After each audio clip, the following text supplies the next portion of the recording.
মাম্পি, কি ব্যাপার? আজকে তুমি অফিস থেকে তাড়াতাড়ি চলে এলে যে? দেরি করে আসলে ভালো হতো না? স্যার, আপনি আমার বেডরুমে কি করছেন?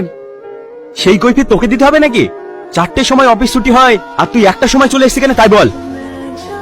আমি তো অফিসে কাজ শেষ করে আসছি। তুই যে কেমন কাজ করিস সেটা আমার আজকে জানা হয়ে গেল। কাল থেকে তোকে যেন অফিসে না দেখতে পাই। এবার তোমার শান্তি হলো তো? চাকরিটা গেল, দেখি এবার সংসার কি করে চালাও। তুই সংসার চালানোর লেগে আমার মালিকের সাথে এরকম করবি আমি স্বপ্নে ভাবিনি। সি, এই ছিতে করবি নি। আমার সাথে মালিকের সম্পর্কটা ছিল বলেই তোর চাকরিটা হয়েছিল। নাহলে তো ঘরে এক করে বুকসা মেরে বসে থাকতি। 10 টাকা উপার্জন করার ক্ষমতা নেই, তার আবার বড় বড় কথা। কি হলো মা? এত হয়েছে কেন? কি হয়েছে তোর বাপকে সুদা? এই কি হয়েছে? কি হয়েছে? সবসময় মার উপর অত্যাচার করে না? জানিস বাবু, তোর সেই আঙ্কেল আসতো না, তোর সেই আঙ্কেলকে যা না তাই করে অপমান করলো। বেচারা কাঁদতে কাঁদতে বাড়ি ছেড়ে চলে গেল। তোর এত বড় সাহস!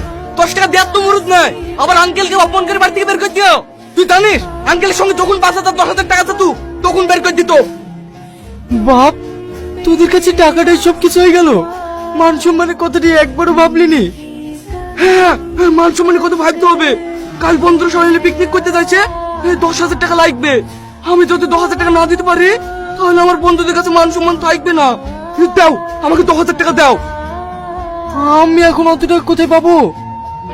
এই, অত টাকা দিতে পারবি নি তো? আঙ্কেলকে খেলে বের করে দিলি। ভালোই ভালোই বলছি, আঙ্কেলকে এই বাড়িতে আসার ব্যবস্থা কর, না হলে আমাকে টাকা দে।